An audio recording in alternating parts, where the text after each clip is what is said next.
to see everyone this morning. Jonah chapter 1. Jonah chapter 1. What a day. You ever just thought about that? I mean, the sun's shining, but if you know Christ, you know what you were before him. He came to you, he saved you, and your life is different now, but eternally, as we heard about that in the song we just sang, he didn't just change you for a short while, it's for eternity. How's it feel? We're going to talk about that at the end of this lesson, but Jonah chapter 1, let's read the first 7 verses. We'll try to get through these here, time allows. It says, Now the word of the Lord came unto Jonah, the son of Amittai, saying, Arise, go to Nineveh, that great city, and cry against it, for their wickedness is come up before me. But Jonah rose up to flee to Tarshish from the presence of the Lord, and went down to Joppa, and he found a ship going to Tarshish. So he paid the fare thereof, and went down unto it, to go with them unto Tarshish from the presence of the Lord. But the Lord sent out a great wind into the sea, and there was a mighty tempest in the sea, so that the ship was like to be broken.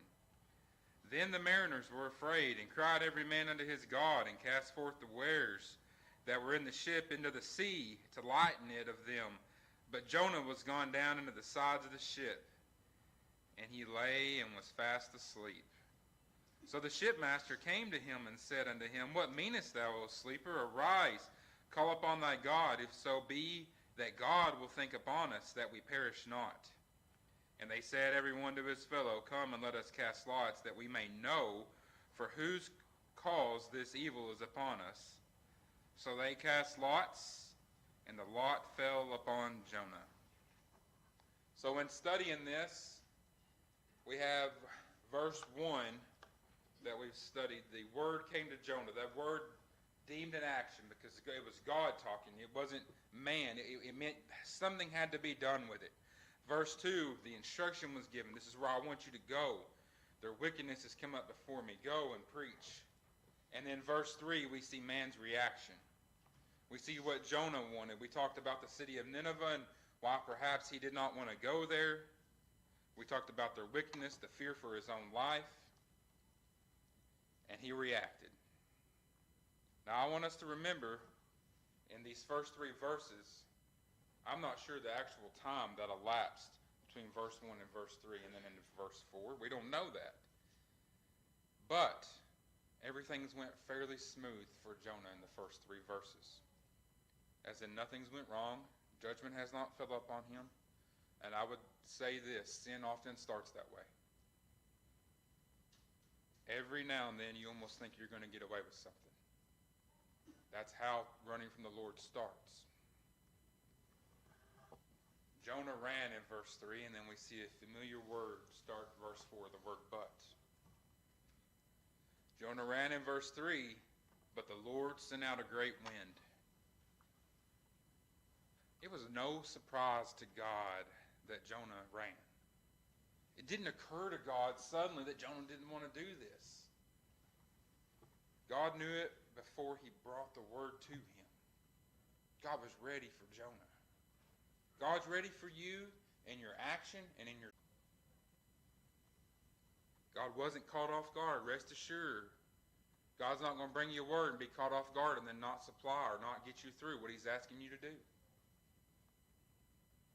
God caused this wind. He sent it. In some translations, he hurled it. He threw it. He lined it up. And Jonah was out there and like a fastball, threw a strike. He threw it right at Jonah. Henry writes of this verse as he brought it from his treasury. And I love that thought. He refers to this often when it comes to nature. But what a thought that like you and I have money put back or food or some of you bullets or whatever the case may be. Well, we think of that word treasury like God just got wind stacked up over here to use it. But all he did was just speak it in the direction he wanted it to go. At his command, God has wind and rain and storms and things that you and I can do nothing about or create. And he can just speak it and throw it in the direction he wants it to go. That's an amazing thought. We can't save wind. I can't create those things, and I can't live without them. And yet God can use it at His will whenever He's ready. Notice the word in verse 3 and 4. He went down to the ship. And in verse 4, the ship was like to be broken. It's singular. So, this was a popular port.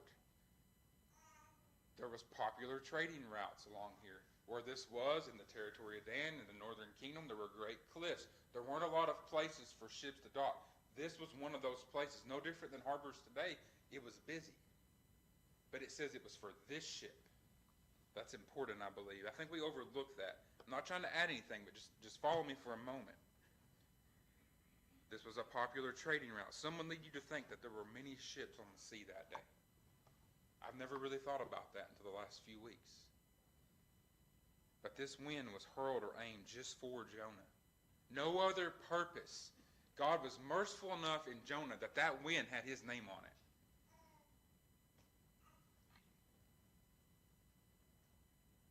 And he would be the only, or not be the only one struggling though now.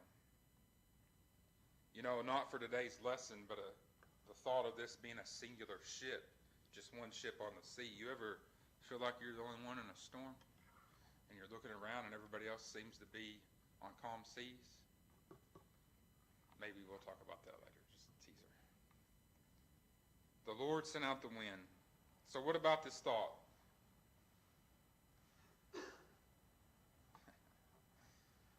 The storm in life, in your life, here Jason goes again talking about the bad times of life. I'm sorry. But we go through seasons. We go through trials. We go through trying times. We could say we went through storms, right? So the storm in life, is it a Job-like trial where God is simply having His will done? Or perhaps the storm in life is a Jonah-like storm where God is getting you to His will. Perhaps the question this week, is this a season? Is this storm meant for me to get back on track? The question is what's the purpose of the storm? I think it takes faith to answer that, or to ask that question. This particular storm was mercy. This wind was a wind of mercy. God will use Jonah. Here's the thing. You ever thought about this? Jonah didn't deserve the wind. Have you ever really thought about that? And then so let's make this ourselves now.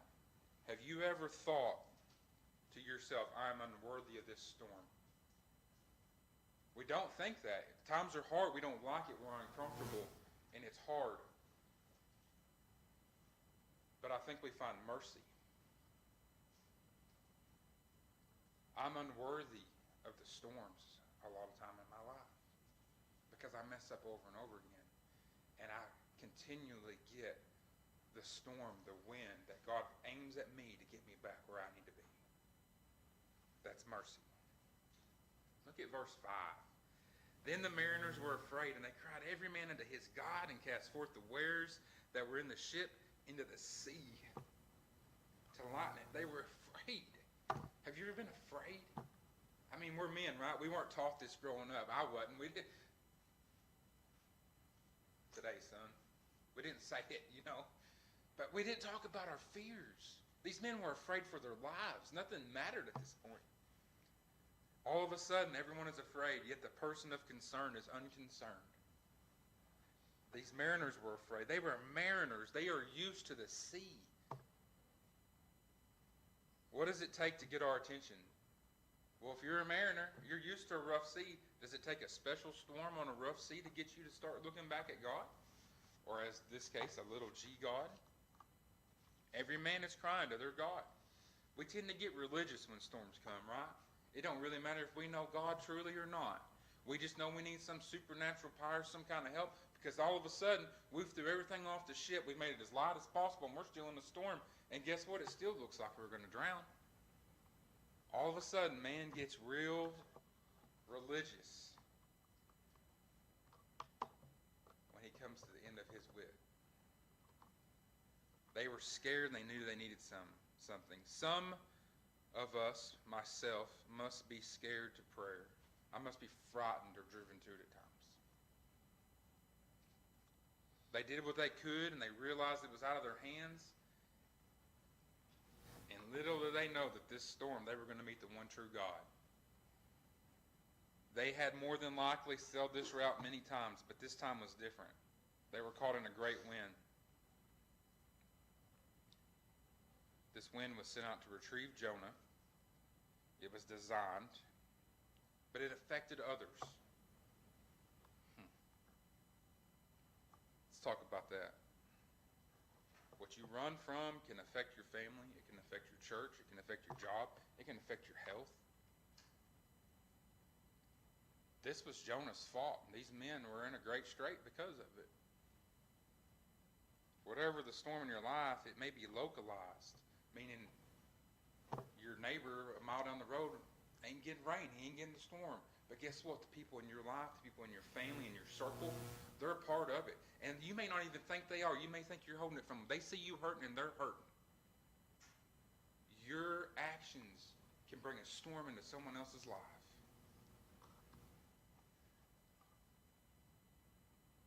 We're dragging them along sometimes. Jonah knew he was out of the will of God when he got on the ship. He knew it. He knew it, and he still got on the ship.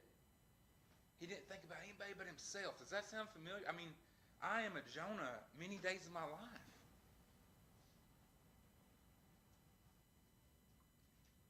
He didn't care or think about anyone else. He endangered these men's lives, but God was going to use it. And that's just the glory that goes to God, because he can use Jonah's sin. You think about how powerful God is. Watch what decisions we're making and what reactions we allow. These men were in fear. They're casting off wares. They get paid to transport goods, and they're literally throwing them off the ship. Money, stuff, material things. You know, it's funny. It has no value when we really have a proper fear. Jonah chapter 2 verse 4, or Job chapter 2 verse 4 comes to mind. I'll tell you, Satan knows our hearts better than we do at times. It says, and Satan answered the Lord and said, skin for skin, yea, all that a man hath will he give for his life. He knew how he was going to go after Job. The material things don't matter when we're threatened. Too much value daily I put on them. The wares are still there at the bottom of the sea, or they rotted there. I don't know. We don't know what happened to them, but it wasn't important. You're not taking anything with you is the point of that. They prayed and then they acted. Did you see what these mariners did? They were thought to be pagan men when Jonah got on the ship, and they got it right more than Christians do today. They prayed and then they threw off the wares. They didn't throw off the wares and then ask God to bless their decision. They didn't ask God to bless after they acted. You know, have you ever, we come in, and I understand we're busy and we all got a lot going on. We're eternally secured by Jesus Christ. Have you ever thought that we can just call on God in our daily time, but then when the storm comes and we have no hope, we still call on the same God? I mean, amen to that. He's there for us. We're not calling on the little g gods that these men were calling on. The deal is, they could have thrown everything off that ship, but the one weighing it down was still there. Can we learn from that? I can make a lot of different ideas on that about churches and men in positions and men doing different things, but let's just take it to the next level. You can quit this or that, you can try this or that, but until the problem's dealt with, it's all in vain. And most of the time when we're making every effort we can to make life better, we know the real problem. We just don't want to deal with it because we don't want to give it up. The storm's still coming until the problem's dealt with. Most of the time it's our hearts, my heart. These men are throwing everything off. What would they say when they returned and had to confess to their customers? Listen, we threw your living off the ship. We were going to take it over here. We were going to sell it for you. It was all done. Maybe it was fruits, vegetables. I don't know. It took a season to grow. Maybe it was made by their own hands and it took months to make these things. We don't know. But it came at a cost of them as well. Their livelihood was thrown off the boat because of Jonah's decision. Jonah's sin, running from God, may have had a little more of an effect than we read about, perhaps, in Scripture. You know, I've heard this preached this way my whole life, and the older we get, I think the more we can tell, we can see it. You don't sin alone. Have y'all heard that? You don't sin alone. Your sin will affect those around you. You think, well, I'm 19, 20 years old. Who's it going to affect? I don't have much family.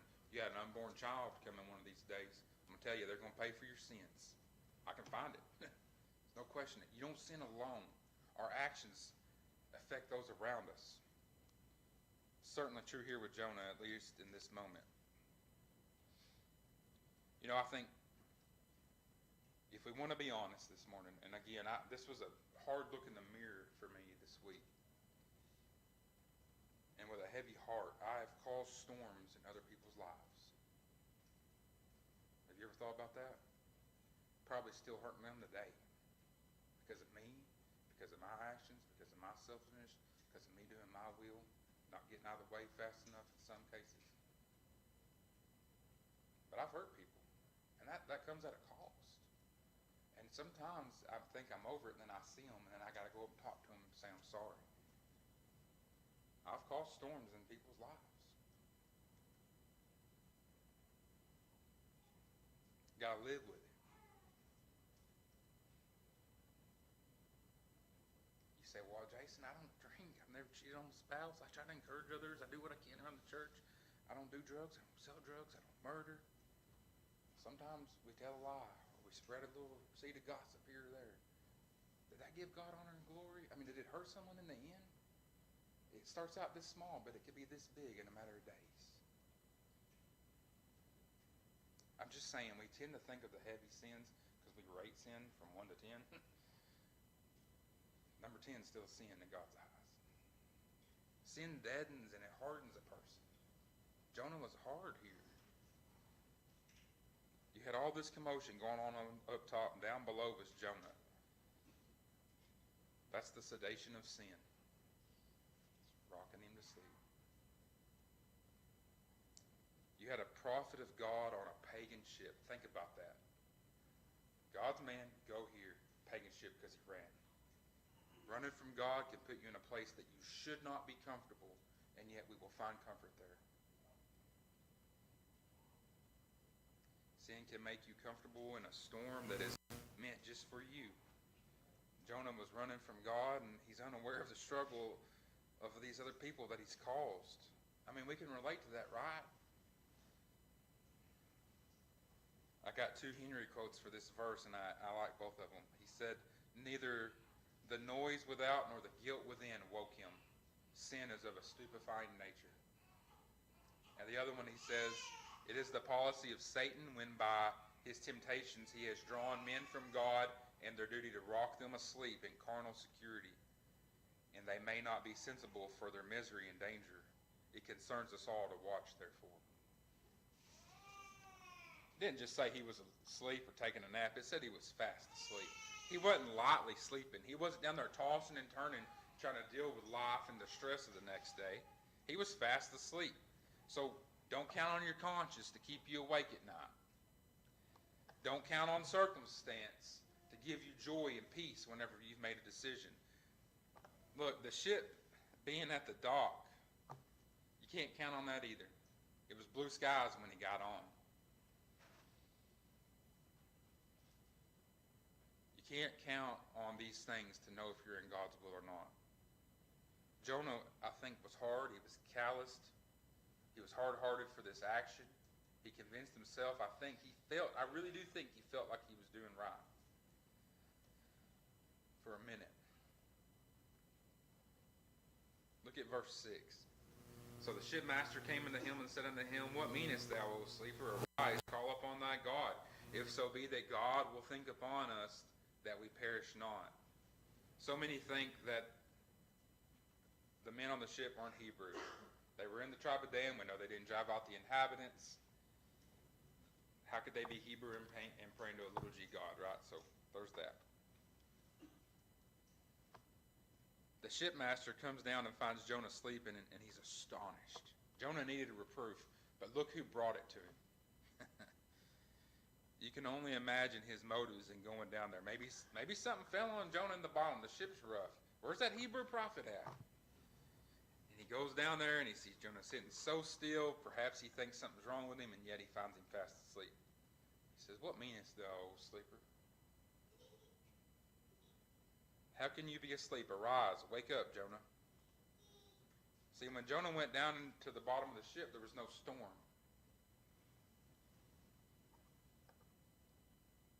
When you start away from God, the storm doesn't start right away. The ship wasn't, have you ever thought about a ship? It wasn't meant to sit at the dock. The ship's meant to be out at sea.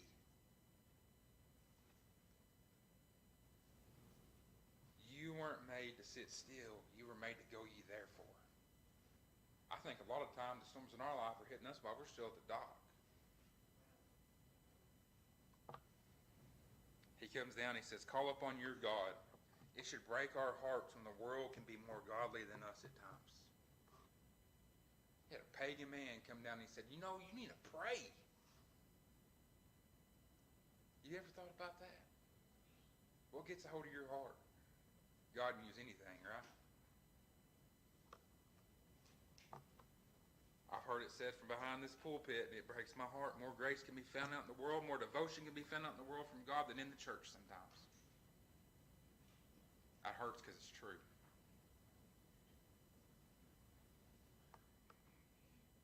Have you looked at verse 6? The shipmaster came and said unto him, "What meanest thou, sleeper? Arise, call upon thy God. If so be that God." All of a sudden, they were praying to their gods before, but in verse 6, they didn't get any results from their God. Either that or their God's not mad at them. It's Jonah's God, right? Well, a lot of time we'll go through life and we're doing something and we really do. We almost create multiple gods. We think, well, I've been doing all I can. My God's pretty happy with me. I mean, I know it's the same God, but he's your God. He must be disappointed with what you're doing over there. Same God. He says, we're up here praying to whatever and whoever, and this storm's still coming hard. It doesn't look good. Get up and pray to your God. And at this point, we're hoping your God will look upon us. We need your God or we perish. Pray while there is still life because there's still hope. What are we doing with our God? The God.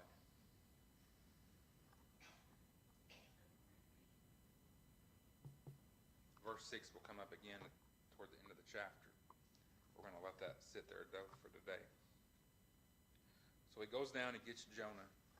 Says, "We need you up here. Wake up, sleeper." And then in verse 7 says, "They said every one to his fellow, Come and let us cast lots, that we may know for whose cause this evil is upon us." So they cast lots, and the lot fell upon Jonah. Think about this thought again. These men knew the sea, and it almost paints the picture that, maybe they saw other ships off in the distance having a normal day of trading or fishing, whatever. And this wind is slowly tearing their ship apart.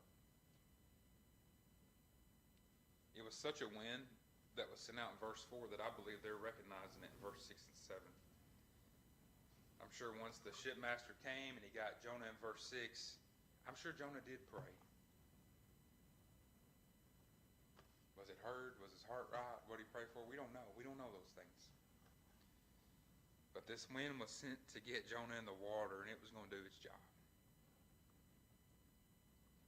So the lot certainly fell upon Jonah because it was designed to. Just a brief thing on casting lots. It's not something we should do. We have the Word. We have the Spirit. Some books will lead you astray on this thought, so beware to the reader. So what is it upon us? It's the storm. What is the purpose for the storm? Is it to get us in the Word?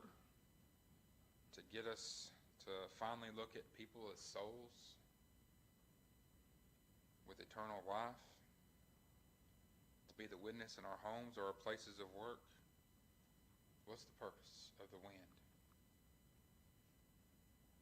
You know, the worst thing for Jonah or any man is for God to leave you asleep in the bottom of the ship, lost or saved. The worst thing for Jonah would have been God just to let him go and to do what he wanted to do. This is a story of mercy. Notice, though, about the men on this ship, and let's be honest, question in our own heart. Let's ask it. Did you see that none of them suspected themselves?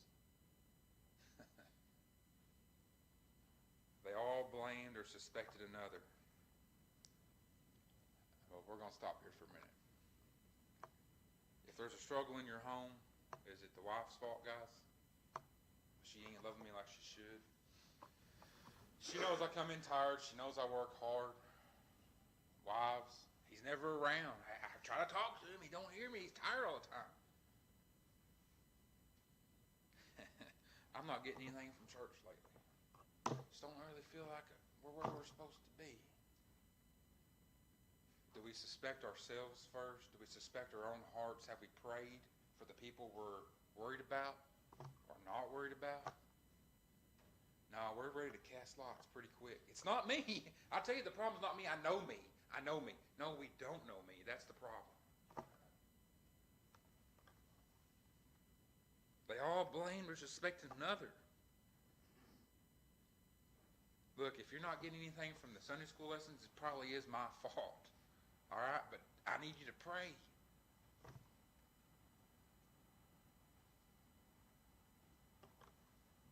The first question we got to ask, and it's going to be the hardest question you ask, is it I? Is it I, Lord? Is it me? Do I need to step down? Do I need to do this? What more could I do? Is it I? I'm ashamed to say that 99% of the time it is I. It's an I, a heart problem. So this lot falls upon Jonah, the one man who brought this trouble. And it's no accident. It wasn't just circumstance. Many different things God has used to point to me and my fault. I see it in my children. I see it in their decisions and how they make decisions. I see it in their temperament. And I see it of those around me that God allows me to have influence on.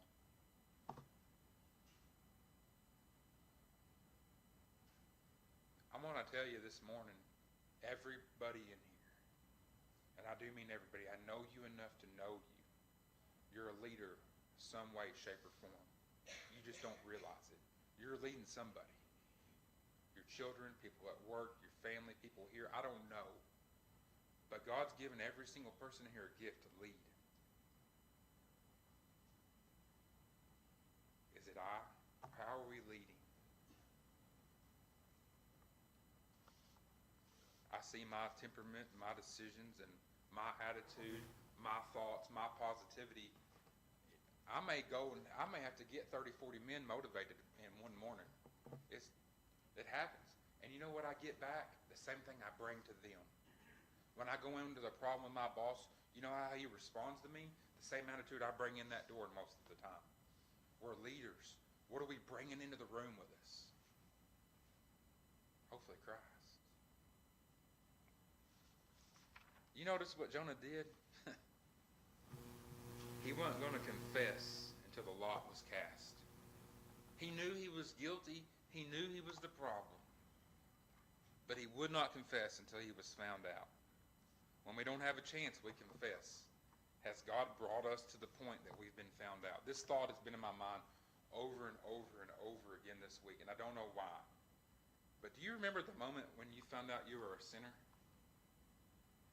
And for most of us, we heard it from the time we could understand words and start repeating them and embarrass people. But do you remember when God told you you were a sinner? Do you remember what that felt like? I was 9 years old. It was a church service, and I'm going to tell you, it changed me. And I remember dealing with it, and I remember struggling with it, and I remember running from it. I remember talking to my parents about it. I remember talking to the pastor about it. I remember what every single person said at 9 years old. Because guess what? All of a sudden, I was found out. God showed me I've been running. He got a hold of me. The lot fell on me.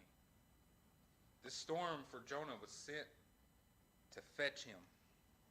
God had a job for him to do, and he was going to go to work.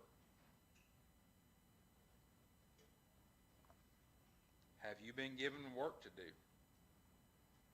Have there been storms in your life recently, and why are they there? I know everybody, we got prayer requests. I know what's going on in your life. You know what's going on in mine. What's the purpose of the storm?